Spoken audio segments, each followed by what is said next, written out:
Salvación solo por la fe. El libro de Romanos, lección 11. Los escogidos. El propósito de la lección de esta semana es que en este último tiempo muchos judíos recibirán por la fe a Cristo como su Redentor.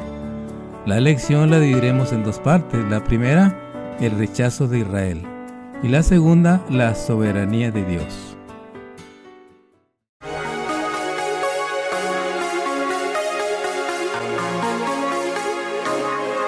Frecuencia cristiana.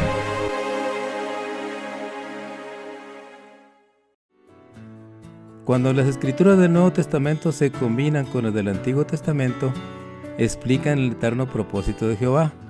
Eso será para muchos judíos como la aurora de una nueva creación. Iniciemos con la primera parte, el rechazo de Israel. En el capítulo 10, Pablo expresa la razón del fracaso de Israel.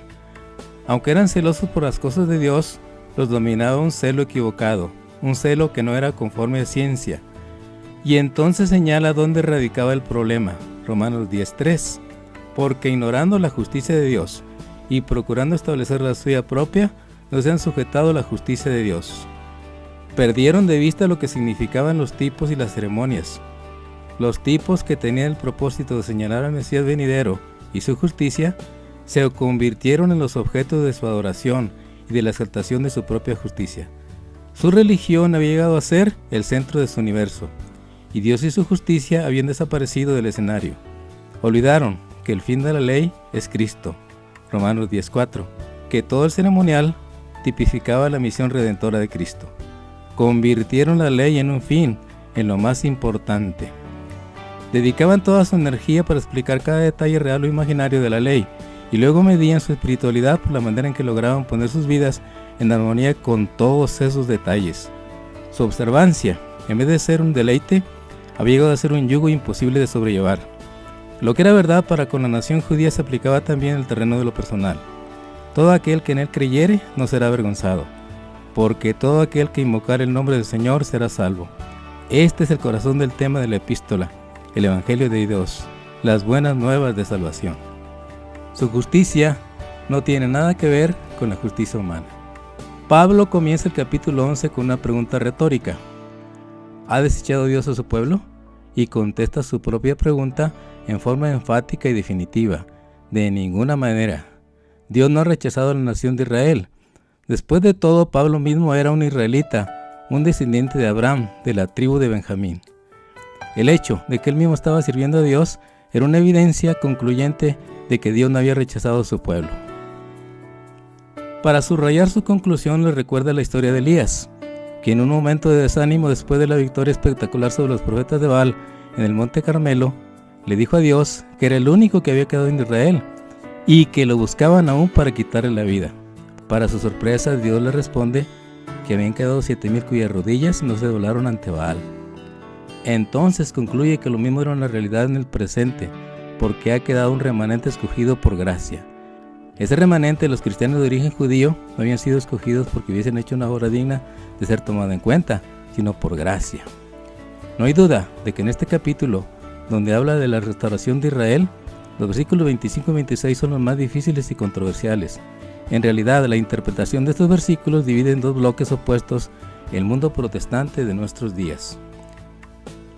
Porque no quiero, hermanos, que ignoréis este misterio, para que no seáis arrogantes en cuanto a vosotros mismos, que ha acontecido a Israel endurecimiento en parte, hasta que haya entrado la plenitud de los gentiles, y luego todo Israel será salvo.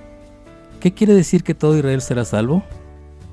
Hay cristianos que, valiéndose de una hermenéutica dispensacionalista, insisten en que Israel como nación en su totalidad será restaurada al favor de Dios. Una gran cantidad de los libros protestantes que discuten escatología reflejan esta posición. Presos de un literalismo extremo, insisten en que las promesas de Dios a Israel como nación son incondicionales, razón por la cual no son transferibles a la iglesia. Lo que quiere decir es que todas las promesas se van a cumplir eventualmente en el Israel literal. Para ellos, el reloj profético se detuvo cuando Israel rechazó al Mesías. Por esa razón surgió la iglesia, como un paréntesis, como una solución de emergencia. Pero al fin del tiempo el reloj volverá a ponerse en marcha. Israel va a ocupar otra vez el centro del escenario y se va a cumplir literalmente todo lo que había quedado interrumpido por su rebelión. ¿Qué sucederá con la iglesia? Nos dicen que saldrá del escenario, que será raptada para darle lugar a los planes interrumpidos de Dios para con su pueblo. La restauración de Israel como nación y su reincorporación al favor de Dios, dicen ellos, es una de las señales definitivas del fin. Hay por eso muchos cristianos que no quitan la vista del Medio Oriente para ver qué sucede, cómo se desarrollan las cosas en cumplimiento de lo que entienden es la enseñanza bíblica. ¿Qué quiere decir entonces que todo Israel será salvo? Hay una manera de interpretar estas palabras que en realidad hace justicia al contexto y al argumento del apóstol. Todo Israel se refiere a todos los israelitas que serán salvos, a todos los de Israel. Existe un contraste interesante entre la plenitud de los gentiles y todo Israel. Cuando habla de la plenitud de los gentiles que entrará, no se refiere obviamente a todos los gentiles, pero sí a todos los gentiles que han aceptado a Cristo. Igualmente, todo Israel se refiere a todos los que serán salvos de Israel, al remanente, al cual se refirió anteriormente. ¿Pero qué quiere decir entonces? ¿Que así de igual manera entrará todo Israel? ¿Quiere decir que el remanente de Israel entrará de la misma manera que entró la plenitud de los gentiles? ¿Y cómo entró la plenitud de los gentiles? ¿Cómo se salvan todos los gentiles? Por fe en el Señor Jesucristo. Había anticipado esto cuando dijo: todo aquel que creyere no será avergonzado. Está hablando de la salvación. Israel tropezó porque pensaron que había otro camino de salvación. Trataron de establecer su propia justicia y rechazaron la justicia de Dios. El Señor no lo rechazó, pero no aceptó su teología y su práctica. Así como los gentiles se salvan por la fe en Cristo, de igual manera todo Israel, el remanente, todos los que se salvan, se salvarán de la misma manera, no exhibiendo justicia propia, sino confiando en la justicia provista por Dios. Sería por lo tanto inconcebible pensar que Pablo, quien ha estado enfatizando desde el principio que la salvación es por fe en Cristo, cambiara de rumbo ahora y dijera que llegará un tiempo cuando todo Israel como nación, será salvo. Además, al principio de este capítulo hizo claro que está hablando de un remanente, no de toda la nación. El texto dice que todo Israel, todos los que se salven de Israel, el remanente, será salvo de la misma manera en que se salvan todos los gentiles, por fe, no por obras. Y esto es un asunto individual, no de carácter nacional. Desde el principio ha argumentado que todos, tanto judíos como gentiles, son inmerecedores de la misericordia de Dios. A pesar de ello, Dios proveyó en Cristo el medio, el único medio de salvación, y salvará de la misma manera a todos. Recordemos lo que dijo en el capítulo 3. Concluimos pues que el hombre es justificado por fe sin las obras de la ley. ¿Es Dios solamente Dios de los judíos? ¿No es también Dios de los gentiles? Ciertamente, también de los gentiles. Pero Dios es uno, y Él justificará por la fe a los de la circuncisión y por medio de la fe a los de la incircuncisión. En el capítulo 4 lo aclara en forma magistral con el caso de Abraham. El patriarca fue justificado cuando creyó. En ese momento la justicia de Dios le fue acreditada, le fue contado por justicia. La justicia de Dios no es para el que obra, para el que confía en sus obras, sino para aquel que cree en aquel que justifica al impío.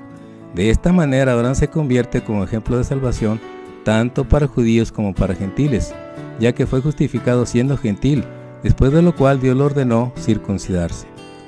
¿Ha rechazado Dios a su pueblo? No, nadie está fuera del alcance de la gracia de Dios.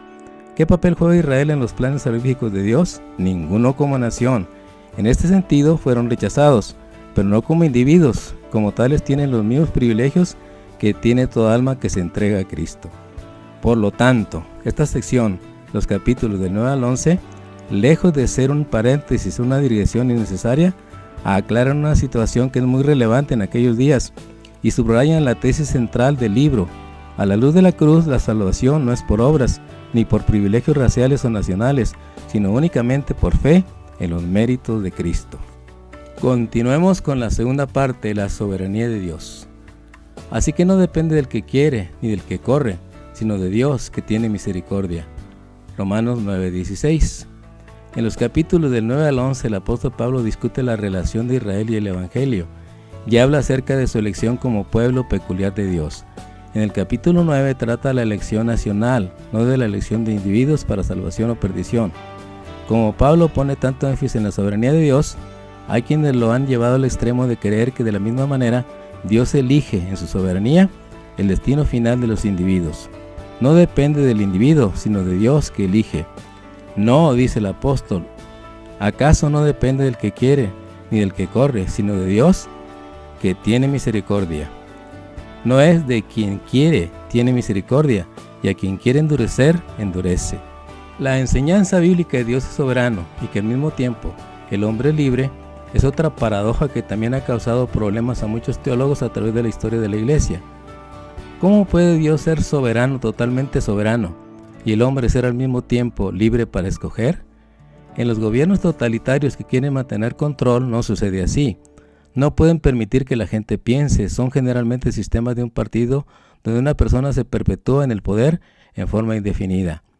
Para mantener la soberanía no permiten libertad a sus súbditos, no existen derechos humanos. Por otro lado, Dios es soberano, pero no hay coerción en su sistema. Existen los más amplios derechos humanos en su gobierno. El hombre puede permanecer libre para escoger. ¿Cómo se explica que Dios sea soberano? Porque Él quita reyes y pone reyes. Daniel 2:21. Nada ni nadie puede frustrar sus planes. Y al mismo tiempo el hombre es libre para decidir. Puede decirle no a Dios y seguir su propio camino. Dios nunca lo obliga. ¿Cuánto dolor de cabeza se hubiera evitado Dios si no le hubiera permitido a Adán comer de la fruta del árbol prohibido? El hombre fue creado con la capacidad de elegir y tomar decisiones. La vida es una sucesión interrumpida de decisiones pequeñas y grandes. No podemos sustraernos a la necesidad de decidir. Querrámoslo o no, las decisiones además pueden tener consecuencias insospechadas. Adán, creado por Dios con la capacidad de elección, decidió en un momento comer del fruto del árbol de la ciencia del bien y del mal, en directa desobediencia al mandato divino. Su decisión desafortunada trajo miseria, dolor y muerte no solo para él, sino de igual manera para toda su descendencia. Cuando el segundo Adán vino en busca del hombre perdido, también se encontró frente a una decisión de enorme trascendencia. Era jueves de noche. Solo pocas horas lo separaban de la agonía de la cruz. 3 veces rogó al Padre que lo librara de beber la copa destinada al hombre culpable. San Mateo 26, 36 al 45. De la importancia de esa decisión nos comenta Elena de White. La suerte de la humanidad pendía de un hilo. Cristo podía aún ahora negarse a beber de la copa destinada al hombre culpable. Todavía no era demasiado tarde. Podía enjugar el sangriento sudor de su frente y dejar que el hombre pereciese en su iniquidad, deseado todas las gentes 641. Pero decidió beberla, y en el momento en que lo hizo, redimió a la humanidad. Moisés podía muy bien haber decidido quedarse en el palacio del rey, pero escogió antes de ser afligido con el pueblo de Dios que gozar de comodidades temporales de pecado, teniendo por mayores riquezas el vituperio de Cristo que los tesoros de los egipcios. Hebreos 11, 25 y 26. Y esa decisión cambió su destino para siempre. Mateo podía haber seguido trabajando en el banco de los tributos públicos, un trabajo que muchos hubieran querido tener, pero decidió aceptar la invitación de Jesús a seguirle. Desde su nueva posición escribió un libro que hoy, 2000 años más tarde, lo leen miles de personas todos los días y su nombre quedará esculpido por la eternidad en los cimientos del muro de la santa ciudad. Apocalipsis 21:14. Lamentablemente, la vida también nos cuenta de un muchacho que decidió no aceptar la invitación de Jesús. Estaba libre para hacerlo, pero era rico y sus riquezas se interpusieron entre él y Jesús. Su decisión también afectó su destino para siempre. Ni siquiera su nombre se preservó para la posteridad. Es que en un solo momento pueden tomarse decisiones que determinen para siempre el destino personal y que afecten a otros. Siempre fue así desde el comienzo del tiempo. Un momento de despreocupación, un mal paso pueden tomar la corriente de tu vida en la mala dirección, y puede ser que nunca sepas qué causó tu ruina hasta que sea pronunciada la sentencia: apartados de mí, obradores de iniquidad. ¿Cómo guía un Dios soberano a sus hijos que tienen la libertad de escoger? ¿Cómo se las arregla Dios para que sus hijos decidan conforme a su voluntad, de acuerdo a sus propósitos y a su providencia? Porque ese es su deseo, su intención. Dios quiere lo mejor para sus hijos, tal vez diciéndolo de otra manera. ¿Cómo se las arregla el hombre, el cristiano, tú y yo, para saber qué decisión tomar, para saber cuál es la voluntad de Dios, para decidir bien? Porque si Dios es amor y desea siempre lo mejor para sus hijos quieren honestamente decidir en armonía con su voluntad, debe haber una manera de hacerlo con seguridad. Un texto que nos ayuda a balancear esta paradoja que nos da perspectiva en este terreno tan importante es uno de los textos más hermosos del Nuevo Testamento. Apocalipsis 3:20. He aquí yo estoy a la puerta y llamo. Si alguno oye mi voz y abre la puerta, entraré a él y cenaré con él y él conmigo. ¿Podría haber una paradoja mayor que la que describe este texto? El Rey del universo, el Dios Todopoderoso, soberano, el que quita reyes y pone reyes, el que abre y ninguno cierra y cierra y ninguno abre, cuando se trata del corazón del hombre, llama, invita, pero no fuerza la puerta. Y el ser que está dentro en su choza, necesitado, sin rumbo, el gusano, puede sacudir el dedo en la cara de su hacedor y decirle: no te abro, no quiero, aquí no eres bienvenido. Y Dios, que podría destruir la choza con una mirada, se va. Pero lo increíble, de veras incomprensible, es que no se va del todo. Antes de irse toma nota y se dice: aquí tengo que volver. Si esta mujer abriera la puerta y me aceptara como su huésped, ¿cómo podría cambiar su vida? Si este joven oyera mi voz y abriera la puerta con los talentos que tiene, ¿cuán feliz pudiera hacerlo y qué bendición llegaría a ser para los demás? Y Dios vuelve a la misma puerta y llama cuantas veces sea necesario, mientras haya esperanza. No fuerza la voluntad, llama, invita, insta. Decidamos hoy, diariamente, abrir la puerta de nuestro corazón al llamado de Apocalipsis 3:20 y permitir que la promesa de Jeremías 36:27 se cumpla en nosotros. Y pondré dentro de vosotros mi espíritu, y haré que andéis en mis estatutos y guardéis mis preceptos y los pongáis por obra.